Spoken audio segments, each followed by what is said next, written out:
Welcome back to the Resolution Room, where we turn tension into transformation through clarity, connection, and consistency.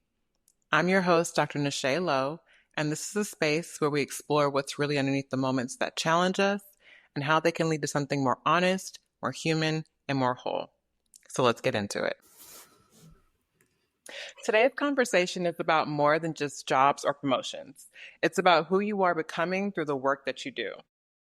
I'm joined by Deana Chukwuemeka, a career coach who helps people get clear, confident, and aligned in their professional lives, not by just chasing titles, but by reconnecting with themselves. We'll explore how ambition can feel empty when it's not grounded in purpose, why so many of us second guess our own instincts, and how learning to ask for more is often the first step towards real transformation. Whether you're mid-career, just starting out, or somewhere in between, this episode is a reminder that your path doesn't need to be perfect. It just needs to be yours. Deana, can you please introduce yourself to the people? Thank you so much, Dr. Lowe. Hey. I'm Deana Chukwuemeka. I am a career coach. I'm also a project manager. I'm a mom of 3. I'm a wife, and I am committed to helping professionals really get beyond the waiting to be picked, like owning their careers for themselves. And my work really centers around helping people align their career goals with what they actually need, where they actually are in the season that they are. So they're not living a career that they're pressured to be. So I'm so excited to talk with Dr. Lowe and get into this because this is something I'm very, very beyond passionate, very, very committed to working with people in this space. Amazing. Thank you. So you help people align their vision with their strengths. Why is that clarity so hard to find on your own? Because we're literally in it. When you're in something, when you're living it, when you're going through the hard moments, I think a lot of times it's just hard to zoom out, right? All of us are operating literally from the default, whether we realize it or not. We're operating from what we've been told, what we've been taught. And so we're responding to others' expectations. Our brains are trying to protect us, so we're chasing safety. We're literally always trying to prove something, even subconsciously. And so clarity for me requires a level of pause, a level of slowing down. And that's what coaching for me does. Like, I've been coached for probably more than half of my life, and then I coach people. I think having a coach helps you step back, get honest, and I would say reconnect with, if you're honest with yourself, reconnect with the voice that is really yours. And I love how you bring up if you're honest with yourself, because I think sometimes the gap with coaching is people just are waiting for someone just to give you the answers.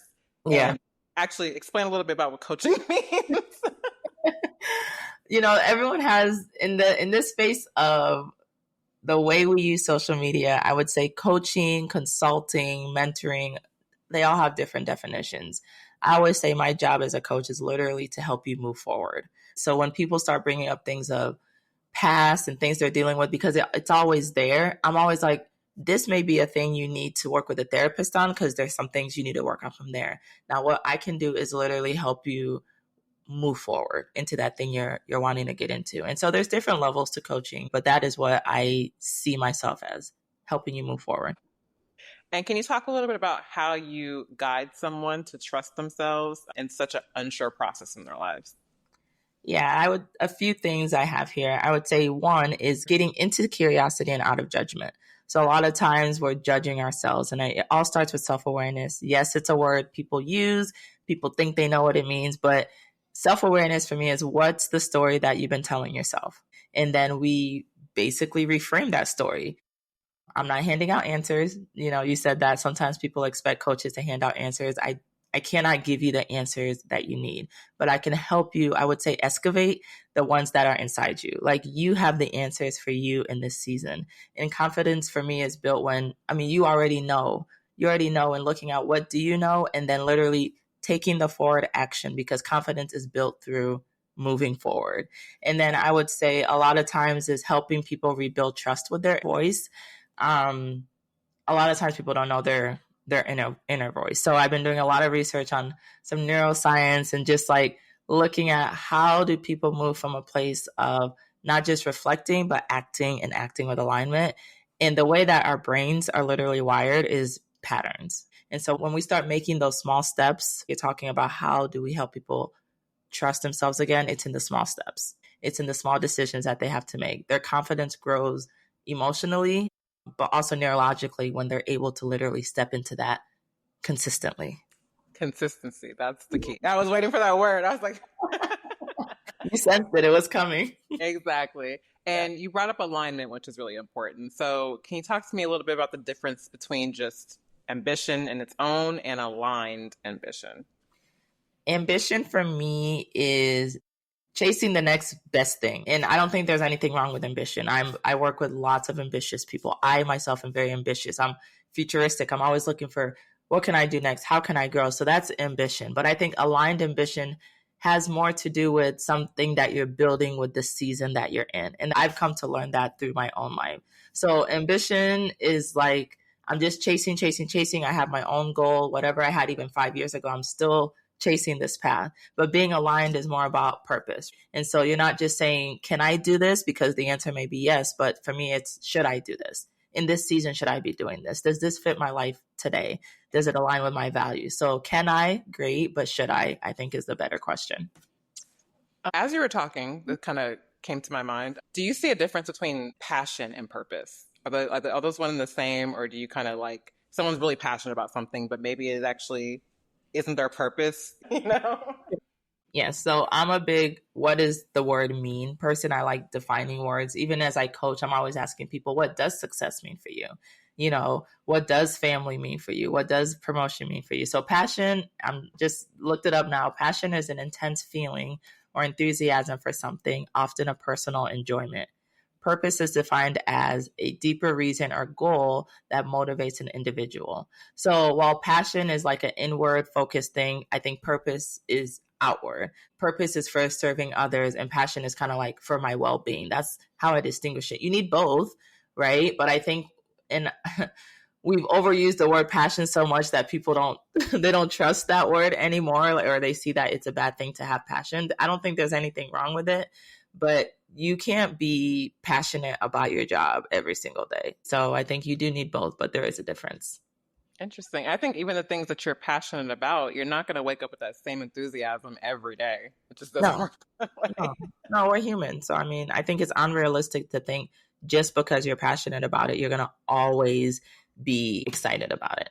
Right. And so thinking about, again, for ambitious people, you usually have a plan in place. You're chasing goals A, B, C, sometimes all the way up to Z.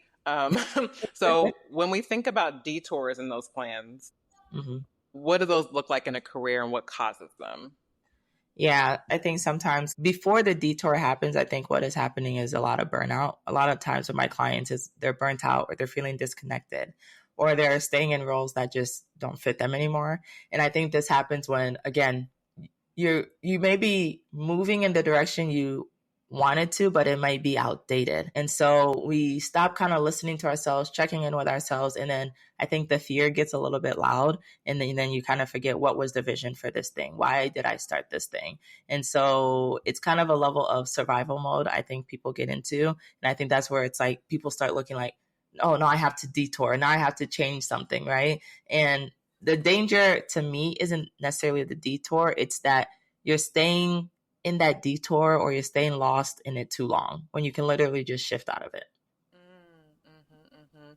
And I guess when you're navigating someone going through obviously a big career change, there's going to be changes along the way. And I guess how do you help someone determine whether it's a detour as in like it's fear-based versus a sort of needed detour to get to where they really want to be? Well, I will say that a book that I love that helped me even reframe a lot of this, Marshawn Evans Daniels has a book called Believe Bigger, and she talks a lot about disruption and the way we see what disruption is, pain, right? When things happen, they don't go our way. Like what does that really mean for our lives? And so for me, the detour is neutral. There's no attachment to it. It's whatever we use to define that detour. If it's negative or positive is what determines what you do with it. Because I'm also not in the camp of saying, I don't know, maybe you've heard that quote, like the person who's wandering, it doesn't mean they're lost necessarily. Like there's nothing wrong to wander and nothing wrong to say, I'm taking a some time to just explore. So I don't want to box people's detours and to say it's only negative, but I will say that it's kind of like your car. It's kind of an indicator that something may need to change. I love that. Yeah. And thinking about, we talked a little bit about fear coming up in the middle of the journey. So how do things like fear, imposter syndrome, or people pleasing show up in career decisions? That's literally the work. Before we get to any of the strategy things and the things that people can do consistently and how do we measure that, it's really this internal narrative that we're working on day in and day out, literally. Fear activates the medulla oblongata, and that's literally like the brain's threat center. We're human, so fight and flight is natural to our bodies, to our system. It's the way we start making decisions like how to protect myself. And so whenever someone is dealing with that fear and imposter syndrome and it's internal, it can come through kind of like people pleasing. I would say there's often strategies or coping strategies that people do day in and day out, whether they know it or not, to literally protect themselves from that perceived rejection. I think what a lot of good coaches do is help you quiet that fear so that you can literally hear the truth again. So when I work with a client and they're like, someone's told me that I'm too quiet to be a leader. First of all, what is the definition of a leader? And what examples of leaders have you seen? Is it only extroverted? So I've given someone that exercise, like find leaders who are in different spaces that carry a leadership personality that is unlike what you see or unlike the ones that get promoted. The Steve Jobs, we can name a bunch, even the Oprahs, right? They have a certain personality and they often get shown that this is leadership. And so I challenge them, I'm like, look for leaders who do not have that personality, right? Because we have to start quieting that voice of fear or only like the things that you're seeing so you can actually see what is true in the thing that you're working on. I love that. And, the conversation on leadership can be its own episode. Yeah. I have a lot of opinions about that too. But again, it's not just a title, it's a way of showing up. And so I like how you recommend people finding maybe even leaders that look more like your personality style or whatever that is, and figuring out what leadership looks like in specific spaces. I think that's really key. It's not one type of leader, right? Exactly. Yeah. Yeah. So can you share some first steps that you'd recommend when someone realizes that they drifted from their own vision? Yes. I use this framework and repeat, rinse and repeat different ways is pause. Like literally just pause. Don't rush to fix it. Yeah. Don't rush to fix it. Start with reflection. I know it seems like when you're stopping to reflect or you're stopping to journal or you're stopping to think and to process and ask the same questions, I know it literally feels like, what am I doing? I'm not making movement. I say start there because the world we live in is very fast. And so a lot of times we're taking in so much information. We're consumers of a lot of knowledge. We have social media, we have podcasts, we have things we're reading. And I often ask people, how many times is your thought your original thought? Because it's like you're always taking in stuff and then you're responding from there. So just taking a moment to pause and ask, what was I hoping this season would give me?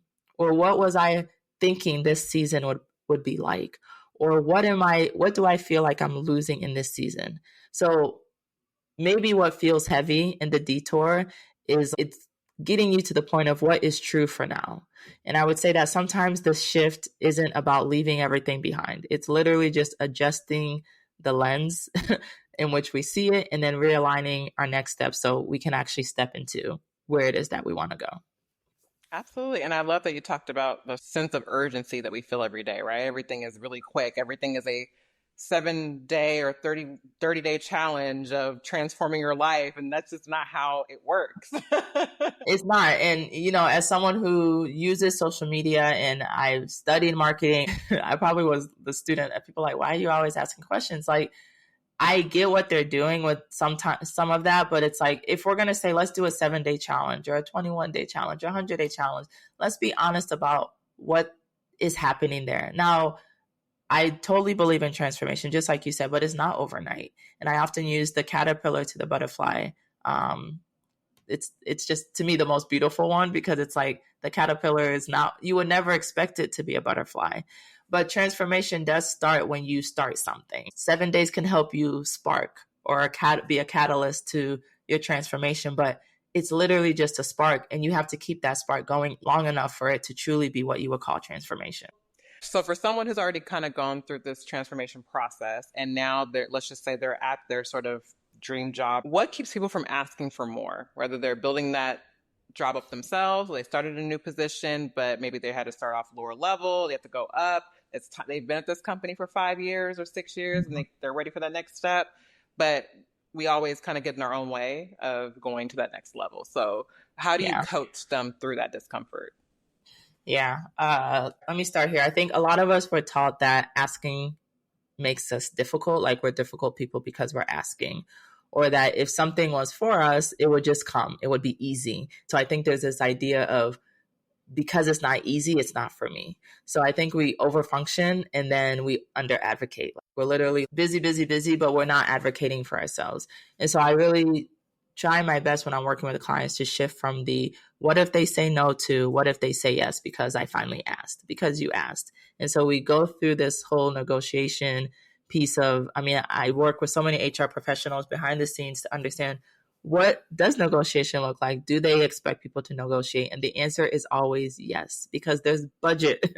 And when you don't negotiate, you're literally setting yourself up to be underpaid for as long as you stay in the company. Because when you come into the company, you can negotiate to the place where, you know, perceive value, all of those things, you're setting yourself up to make more in the future. Now, I will also say that neuroscience, as much as I've been reading about it, backs this up very easily, because rejection and social disapproval kind of activate the same thing in our bodies as like physical pain. So we tend to avoid it. So once we start reframing the ask as neutral and even a part of growth, like you need to be able to ask if you're going to grow, then that's when for me we start to desensitize that fear response to asking. Mm-hmm. And from doing that in your work, can you share like a story where someone shifted how they saw themselves and what happened after that transformation? Yeah, so I'll start off first with something we talked about a little bit earlier about transformation. The thing with transformation is that you need time. You need time to actually see it. And when I think about this client, she's one of my first clients that I worked with when I became official. She's always been supportive of me, and she paid. We're friends, but she paid for my coaching. I would say a lot of early wins when we started. What I call transformation is in what happened over the year or 2 years that we really worked together. And so one of the things that she started off with was questioning her leadership styles. And so she often wondered, got feedback about being too quiet or not showing up in a certain way. Someone who, similar to me, came to the US when we were young. And so you're navigating different spaces. And so she was kind of waiting for someone to validate her leadership. And so we had to do a lot of reframing around her impact and really how she owned it out loud. And owning it out loud for me is how she asked for more, how she showed up in meetings. It wasn't just an external shift, it was really internal. So I'm doing this, but what is the impact to the team? What's the impact to the company? And really her overall presence. How do I show up in meetings? Do I look like I'm timid, or am I showing up with the authority that I know that I have? And so when we worked through all of that and she was able to ask for more little by little, like practicing asking for more in meetings, then in one-on-ones with her manager, then in a company review, like, year-end review, asking for more incrementally, she was able to really those first 3 months we worked together, she got her first quarterly bonus. And not just a bonus, but someone nominated her for like an excellent employee award based off of her work. And so all of those little things that we're doing, we weren't looking for that result, but because of that, those results naturally came. And so for me, the transformation is more than external. It's more than the raise. It's more than the promotion. For me, it's about the confidence and the peace that she had within herself. And for me, that was the real win, truly. That's beautiful. And I love the part that you emphasize about the increment stages of transformation. I think, again, we live in a fast-paced society where everybody wants everything now. They want it overnight. They want it yesterday. Yeah. And part of transformation is it is a slow process. And that's the key there. It is a process. And so how do you help your clients realize that it takes time, and when it's done right, it's not rushed, and what that really looks like for them to go through each step of it behind the scenes. And I do want to add to something I see on social media a lot. Transformation looks noisy to me now.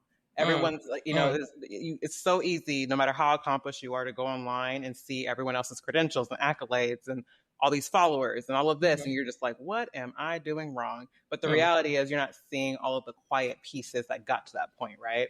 So, how do you guide them through that part of the transformation? Ooh, that in itself is literally so much can be broken down from there. Maybe I can start from what you said about transformation is noisy. Like that just hit me honestly. And, bear with me because I'm thinking on the spot here for sure. I think we know it in our head, but we don't know it in our heart, is that transformation is not always graceful. It's messy, it's loud, and it's full of friction. So when you said it's noisy, for me, that was like in the best of ways. But I'm getting to the other side about the social media thing.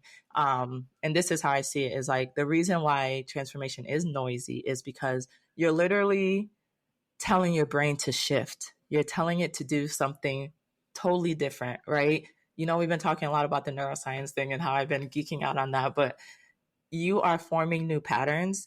And so whether you're setting new boundaries, you're choosing rest, you're walking away from things that no longer fit, your brain's default mode, you're disrupting that, like literally, right? And that is uncomfortable. It creates a lot of discomfort in you. And so the neutral pathway is being challenged. Like the neutral way you always do things, your default, your status quo is being challenged. And so when your system or your body, your mind, your belief, all of those is trying to hold on to what feels familiar, even when it's not working anymore, I think that's where the noise comes from. Like it feels noisy, it feels disorienting. But what I always tell my clients is it doesn't mean you're off track because it feels hard now. It doesn't mean you're off track because you're not seeing the results you think you should be seeing externally. It doesn't even mean you're off track just because you don't feel like you're growing. It's just a reminder that you're in motion, and that the motion itself, the work itself, is that the work is working. Now, what you're talking about on social media with the noise of transformation, and I would say the overemphasis on the change outside of the process, or the overemphasis on the result versus the process, I think is what we see. People are selling a end result. And I get it because I also studied marketing, right? Like I get it. Yeah. You're selling the result, you're selling the promotion, you're selling the what is the end, but very few people are being very honest about the process that it takes. And if we're honest and if we're truthful about anything that we do, I'm always on this thing of like, it takes 10 years to have true success, or some people like the 10,000 hours rule, or whatever it is. Mastery takes time. Anything you're working on takes time, but that's why the destination is not the goal. That's what I work on with my clients. The process and the growth is the goal. So if you're measuring your growth and it's not tied to a definite destination, then transformation, the noise, the discomfort, it feels a little bit normal. But I think the thing with social media is just, it is what it is. And I always tell people, control your controllables. If you are being distracted by what's on social media, you need to change what's visible to you. You don't have to follow everybody. You don't need to engage with everything. You can literally curate what you see and don't see. So I always encourage people, like, avoid the explore area if that doesn't help you, right? Like, make sure that you're only following people who, when you scroll, it's either motivating you, teaching you, those type of things. So it keeps you out of the noise of this false idea of I'm behind, or I'm not there yet, or I'm in year 2, someone's in year 20. Like, it just takes out all that comparison for me, all that external noise. Yeah. Yeah, absolutely. Hopefully that answered your question. It did, absolutely. And I was taking notes because I need to start doing that on my checklist right now. So if someone listening is feeling stuck or unseen in their work, what would you say to them? I would have to ask more questions than what I would say, because that's what I love about coaching is I'm so curious about people, and I'm so curious about like, why this, why that. So I want to dig into really what is the why, because yes, I can offer a framework to follow, but with each of my clients, as I'm showing you a framework I followed and other clients have followed, what you realize is you're literally building your own blueprint off of the framework, right? And so people often are feeling stuck or unseen or afraid of the transition they're going to. So I'd say a few things. So one, you're not crazy and you're not behind. Like, you're not crazy because of all the things we talked about. The friction that people are feeling is likely a sign that they've outgrown the space they're in, not that they're failing at it. Because I think that's the first thing is people think, am I failing? Am I doing this right? Another thing is you don't need to throw it all away, but you do need to start listening again, or you do need to reassess, or you do need to slow down enough to reflect on what it is. The other thing I would say, which is you already have the clues. Your life is literally the puzzle. I'm helping ask questions to help you decode it, but you have it. We just need to decode it. We just need to synthesize it. We just need to make it tangible, or we need to bring it up to the surface. You know what I mean? Like, you already have it. So, I mean, a lot of women I work with are women of faith. And so it's like, you don't have to look externally for what you're looking for. If you believe in God as God, He already gave it to you. You already got it. You need to dig into that instead of looking for something that's outside yourself, right? Because when we feel stuck, again, it's like the question is, why do you feel stuck? A lot of it is I'm comparing myself, or I feel like I'm behind on a plan that I put in my mind 20 years ago. Like, when I was a teenager, I said I wanted to be this, or somebody told me to be this. That's why you feel behind. So just taking a moment to really think about that and look at where you may be misaligned versus feeling behind. Good news is that your brain is literally built for change.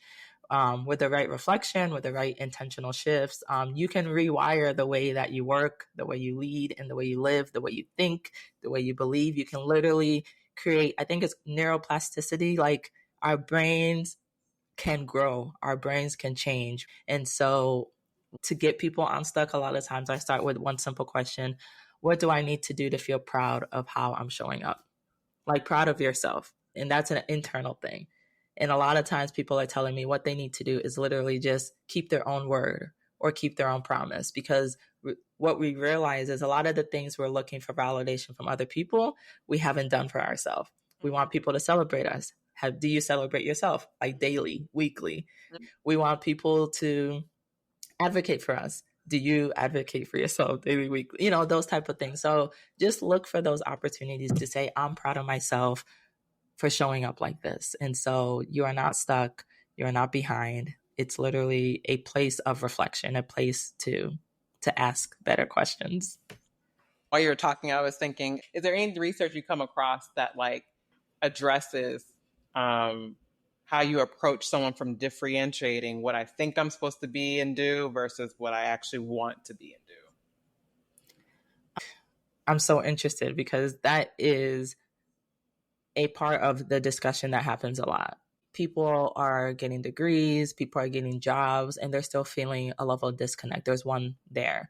Then there's this other thing of, I was on this path and now I've become something that I didn't know I would become. The process, as we're going through it, changes us because, as we talked about, becoming whatever isn't just about that destination or just about that arrival. You are literally adapting on the go. You know what I mean? Unfolding in real time. Unfolding. Thank you. That's a beautiful way to say it. Unfolding in real time. And a lot of times we think we know why we want this thing and why we're going towards it. And it changes, or our minds change. But what I believe in as a woman of faith is nothing is ever wasted. So the process is the goal. So you going through that process, like, without it, where would you be? Without it, what parts of you today would not be you? You know what I mean? And I think it's also reframing. Yeah, people are like, you get a PhD and now what are you doing? But it's like, me getting a PhD is a title to me, but it's not who I am. You went through this rigorous process to do some very deep work in an area that you're passionate about. And through that process, you even came out seeing, I have this other passion for talking to people, exploring things with people. And it just happens to be in this package of a podcast, right? And for me, let's be honest, externally, it validates you. It validates the interviews you do, the work that you do.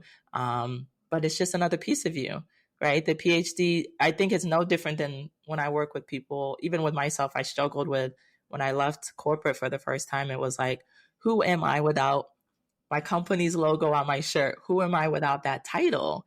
And for those 2 years, that's what I did. Like, that's why I think this work came out the way it did, is I had to reflect on my identity outside of the work.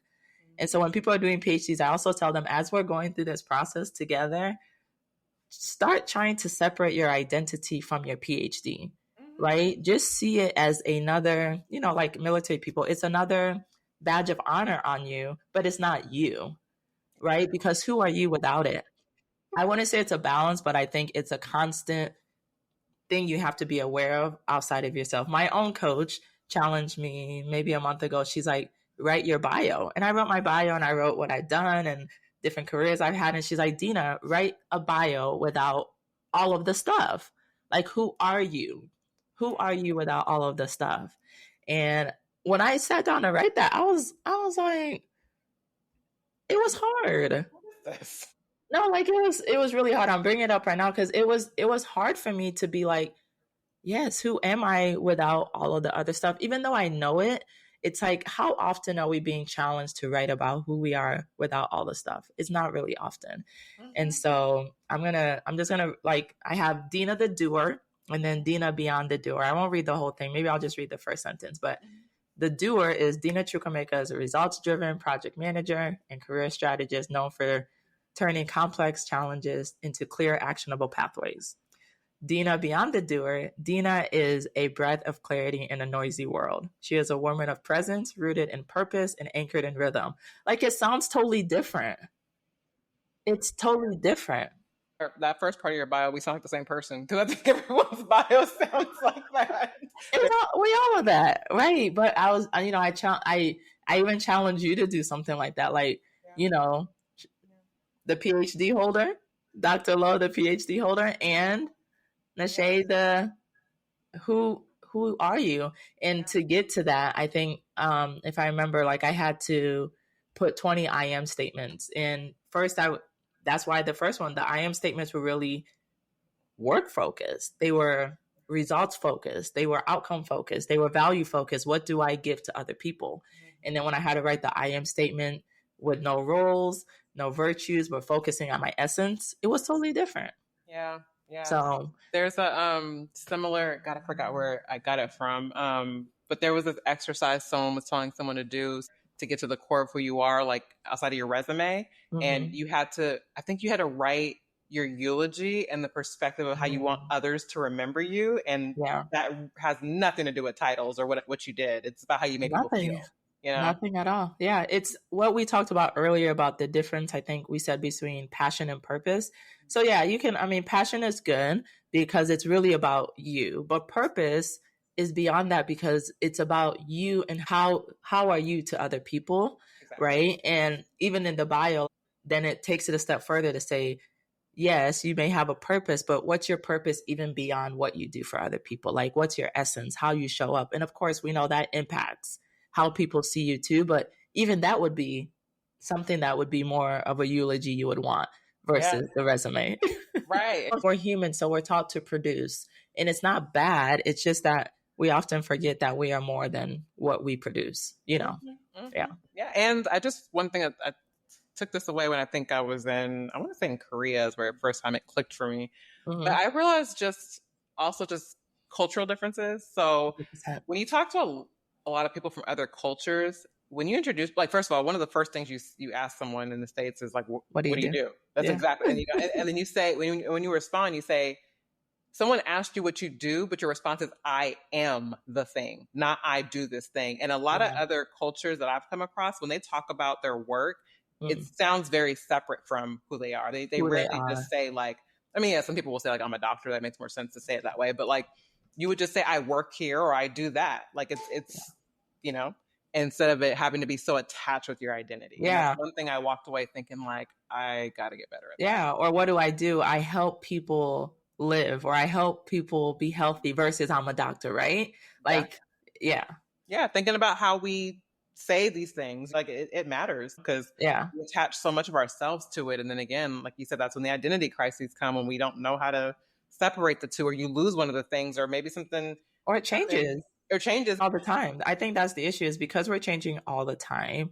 Even as we're doing something, we're already outdated to who we thought we were as we keep doing that thing. You know what I mean? Like, and then I remember hearing something. It's like, then you don't do a software update on yourself, and you're still functioning off of your old self. Like, you have to update your software, and that's where I'm really, for me, the asking the questions, the reflecting, the assessments, the writing is so you can do that software upgrade internally, so that you make sure that, you know, like, are you on the right track for you, not for other people? Like, are you on the right track for yourself and who you're becoming season by season? Yeah, I love that comparison, like a software update, because we know how slow our computers get when we don't do it. Yeah, and guess what? They force those updates on us, but we do not force updates on ourselves.